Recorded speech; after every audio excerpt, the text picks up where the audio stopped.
গর্ভবতী অবস্থায় যদি হাতে মেহেদি দেয় তাহলে কি বাচ্চার শরীরে দাগ পড়ে? একটু জানাবেন। গোসল করার পর পুনরায় ওযু করার প্রয়োজনীয়তা আছে কিনা? প্রচন্ড গরমের কারণে যদি ঢিলা গেঞ্জি পরিধান করি তাহলেও কি আল্লাহ লানত বর্ষিত হবে? 3 পিস পরে নামাজ পড়ি, পা দেখা যায়, মোজা পরে নামাজ পড়লে কি হবে? গোপন অঙ্গে হাত লাগলে ওযু ঝাঁকে কিনা? ছোট বালতি থেকে পানি না ঢেলে পানির মধ্যে হাত দিয়ে ওযু করা যাবে কিনা? নখপালিশ লাগিয়ে নামাজ পড়লে নামাজ হবে কিনা? কারো থেকে ঋণ নিলে যার থেকে ঋণ নিয়েছি ওই ব্যক্তিকে পরবর্তীতে খুঁজে না পেলে করণীয় কি? হাত পায়ের নখ কাটার পর তাকে মাটির ভিতর গাঁটতে হবে?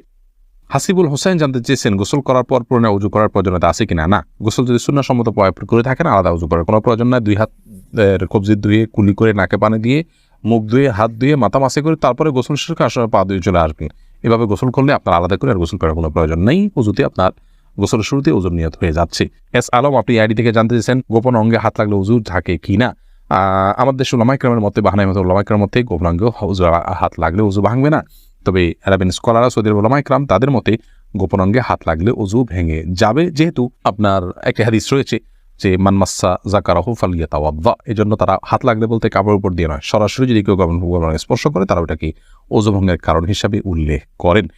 অতএব সেই জায়গা থেকে এটা ওযু ভঙ্গের কারণ তাদের মতে, আমাদের উলামা ইকরামের মতে এটি ওযু ভঙ্গের কারণ না। এমনি আমজাদ হোসেন জানতে চেয়েছেন হাত পায়ের নখ কাটার পর তাকে মাটির ভিতর গাঁটতে হবে? যেহেতু এটা মানুষের শরীরের অংশ, ময়লা আবর্জনা ফেলার জায়গায় না ফেলে এটাকে কোনো মাটিতে দাফন করলে সেটা উত্তম, ভালো কাজ। কিন্তু এটি ফরজ ওয়াজিবের মতো কোনো কাজ নয় যেটা না করলে গুনাহ হবে।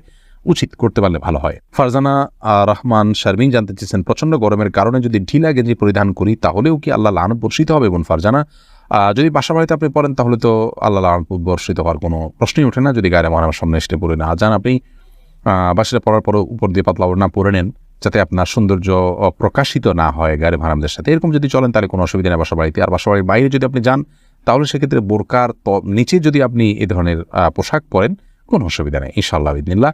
অর্থাৎ আপনার পর্দা বাইরে যখন যাবেন পর্দা মেনটেন করতে হবে। গরম এর কষ্ট যত বেশি জাহান্নামের গরমের কষ্ট তার চাইতে অনেক বেশি। অতএব পর্দা লঙ্ঘন যেন না হয়, পরপুরুষের সামনে যাতে আপনার পর্দা লঙ্ঘিত না হয় সে বিষয়টা আপনি খেয়াল করবেন।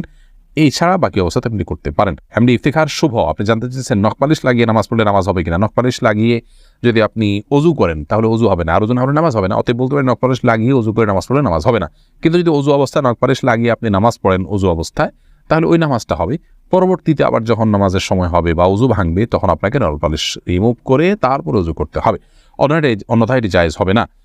মা বোনরা মাসিকের দিনগুলোতে নেল পালিশ ইউজ করতে পারেন, কোনো অসুবিধা নেই, যেহেতু তখন নামাজের অপশন তাদের নাই।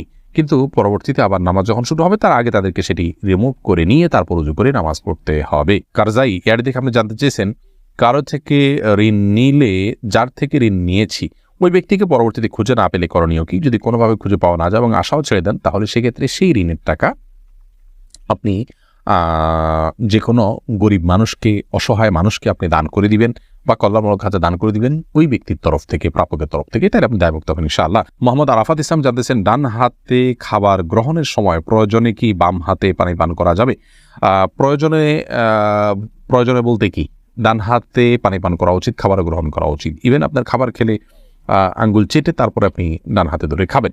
যদি আমাদের ওলামা ইকরাম বলেন যে বাম হাতে আপনি পানির পাত্র ধরলেন, ডান হাত দিয়ে ঠেক দিলেন, তার মানে 2 হাত ধরে খালেন, এটা জায়েজ আছে, এটা একটা পন্থা মাত্র। কিন্তু সবচেয়ে উত্তম হয় সরাসরি ডান হাতে খাওয়া। সেক্ষেত্রে খাবার লেগে যাওয়ার যে ভয় থাকে গ্লাস ইত্যাদিতে, সেটা থেকে বাঁচার জন্য আপনি পরিষ্কার করে নেবেন, আলতো করে ধরবেন।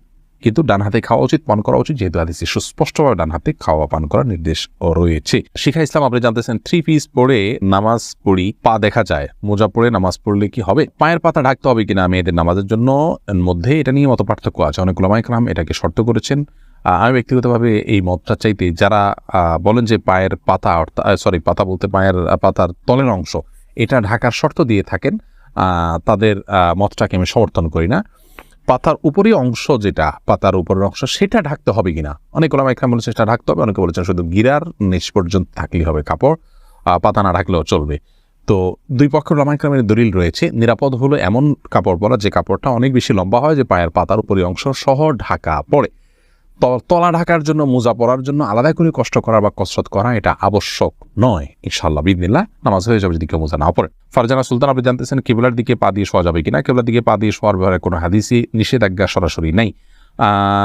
তারপরও ওইদিকে কেবলা রয়েছে, সেই জায়গা থেকে কেবলার প্রতি শ্রদ্ধার জায়গা থেকে কেউ যদি দিকে পা না দেন ভালো, কিন্তু এটাকে হারাম বলা বা নাজায়েজ বলা বা গুনাহের কারণ বলার কোনো সুযোগ নেই, যেহেতু কোরআন হাদিসে এই বিষয়ে কোনো নিষেধাজ্ঞা নেই। নিশান, আপনি জানতে চেয়েছেন উজু করার সময় বেসিনে পা দেওয়া কি ঠিক? নিজের বাসা বাড়িতে অসুবিধা নেই, করতে পারেন, তবে আপনার রিস্ক মুক্ত হওয়াটা আর বিষয়ে মাথা রাখতে হবে। নিজের জন্য রিস্কি হলে সেটা আপনার জন্য করা উচিত হবে না, কারণ নিজেকে বিপদের মুখে ঠেলে দেওয়া ইসলাম শরীয়তে সেখানে জায়েজ নয়। অনেক সময় এখান থেকে পড়ে বা দুর্ঘটনার শিকার হতে পারে মানুষের। যদি সেরকম না হয়, আপনি আশপাশে কিছু ধরে করতে পারেন, তাহলে এটা জায়েজ আছে। কিন্তু পাবলিক প্লেসে বা বাইরে এরকমটি করা অনুচিত, যেহেতু এটা দৃষ্টিকটু। অন্য ধরনের মানুষরা আছে যারা এই বেসিন ব্যবহার করবে, তারা দেখে হয়তো ইসলাম সম্পর্কে বাজে ধারণা নিবে বা তাদের হক নষ্ট হতে পারে বা আশপাশে পানি পড়ে ভিজে যাবে, জায়গাগুলো নষ্ট হবে। সেই জায়গা থেকে পাবলিক প্লেসে এমনটি না করা উচিত, কিন্তু করলে অজু হয়ে যাবে। ফারিয়া এনামুল, আপনি জানতে চেয়েছেন ছোট বালতি থেকে পানি না ঢেলে পানির মধ্যে হাত দিয়ে অজু করা যাবে কি না? যাবে। হাত দিয়ে কোষ করে উঠিয়ে আগে হাত ধোবেন 3 বার, এরপরে আবার আপনি কোট দিয়ে স্বাভাবিকভাবে উজু করতে পারেন, কোনো অসুবিধা নেই। নবী সাল্লাল্লাহু আলাইহি ওয়াসাল্লাম এই পদ্ধতিতে উজু করেছেন। আনাবিয়া বাহার নুসরাত, আপনি জানতে চেয়েছেন নামাজের ভিতর বারবার থুতু ফেললে কি নামাজ ভেঙে যাবে? নামাজের ভিতরে বারবার কেন থুতু ফেলবেন?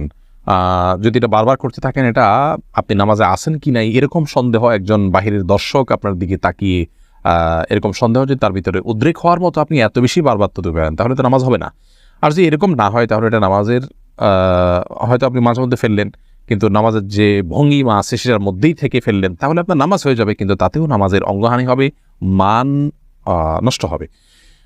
মাঝে মধ্যে আপনি বাধ্য হলেন ফেলতে, সেটা যদি আপনি ফেলেন যথাযথ উপায়, যেমন আপনি টিস্যুতে ফেললেন, মুখে পোকা ঢুকে গেছে কথা বা এই যদি কিছু, সেটা জায়েজ আছে, কিন্তু প্রায় বা বারবার এরকম করা উচিত নয়, জায়েজ নয়। লালপুরি আড়ি থেকে আপনি প্রশ্ন করেছেন গর্ভবতী অবস্থায় যদি হাতে মেহেদি দেয় তাহলে কি বাচ্চার শরীরে দাগ পড়ে? একটু জানাবেন। বোন, এটি সম্পূর্ণ কুসংস্কারের জন্য একটি বিশ্বাস। আমাদের দেশে অনেকে এরকমটি মনে করে যে গর্ভবতী অবস্থায় যদি গর্ভবতী অবস্থায় যদি এরকম কোনো কিছু করা হয়, মেহেদি হাত দেওয়া হয়, তাহলে সেক্ষেত্রে বাচ্চার ক্ষতি টতি হয়। এগুলো সম্পূর্ণ ভুয়া কথা, ভিত্তিহীন কথা। এগুলো বিশ্বাস করা ইমানের সাথে সঙ্গতিপূর্ণ নয়, শিরকে আসগার হয়ে যেতে পারে এই ধরনের বিশ্বাস। অতএব এই ধরনের বিশ্বাস আমাদের রাখা উচিত নয়, কোনো রকম ক্ষতি হবে না ইনশাআল্লাহ বিদিনিল্লাহ। আকলিমা আখি, আপনি জানতে চেয়েছেন মুসলমান মেয়েরা ধুতি সালোয়ার পরতে পারবে কি না? এটা পরা উচিত নয়। ধুতি যেহেতু হিন্দুদের একটা ধর্মীয় পোশাক বলা যেতে পারে, হিন্দুদের একটা কালচার, সেই কালচারের অনুকরণ মুসলমানদের জন্য করা জায়েজ নাই। মুসলমানের জন্য অন্য আপনার মুশরিকদের বা আল্লাহর প্রতি যারা বিশ্বাস রাখেন না, সেই সমস্ত মানুষদের সংস্কৃতির অনুসরণ করা জায়েজ নয়।